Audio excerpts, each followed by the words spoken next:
Hi, my name is Sophia Howard. I'm a senior comparative women's studies major, philosophy minor at Spelman College from Nashville, Tennessee.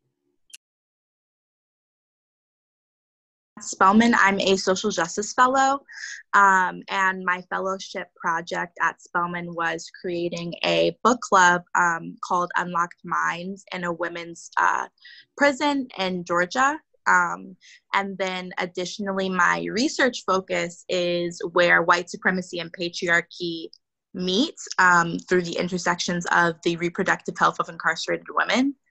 So for the past 3 years in college, I have researched comparative prison structures from major systems of law.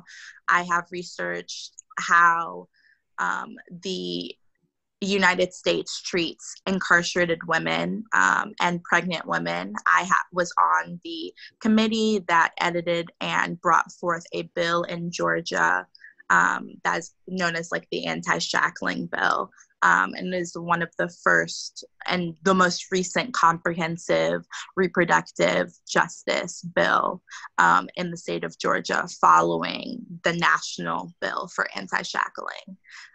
So my work has largely surrounded narrative crafting. I did that as an intern at the Equal Justice Initiative in Montgomery, Alabama, and also as an intern for the ACLU of Georgia, and on harnessing and researching the very specific niche of the reproductive needs of incarcerated women.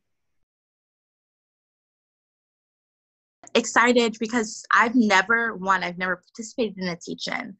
And I'm excited to be able to present on things that I think are very important, and hopefully give some type of insight into the historical context that is activism in Atlanta, Georgia, and then to provide a comprehensive intersectional lens on what activism looks like and how it goes beyond just, this moment and this movement. And I'm also really excited to hear from the other two cities about activism and their prospective social spheres, and see how the three cities are overlapping, how we can learn from each other, and to be able to engage with other people about these important topics. Just thinking about how I think people receive information best. I know how I receive information best. I think that you learn the best when you're able to, instill some sort of wisdom that you have, but also take some from other people, right? Like, we're not operating from this pedagogy of, teacher, student can't speak, right?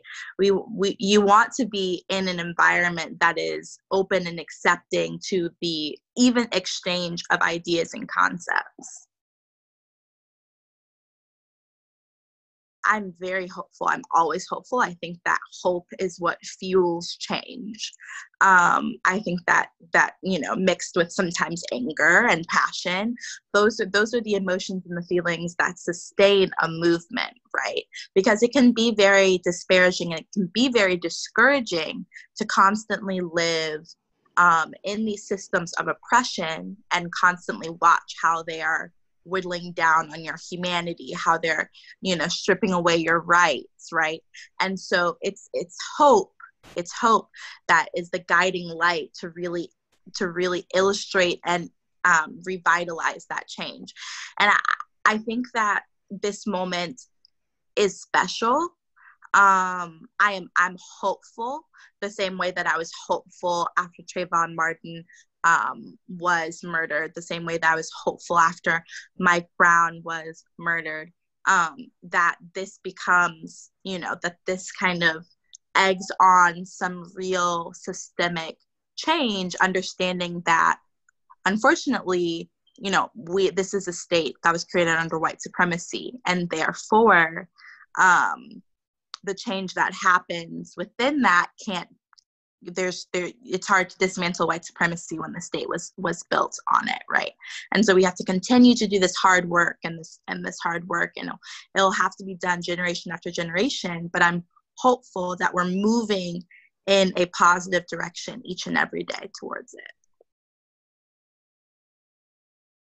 I'm excited about the teach-in. I'm excited about the opportunity. I can't wait to hear from the other cities and to be able to present with the other people from Spelman and Morehouse about Atlanta and activism, what it looks like for us in our communities.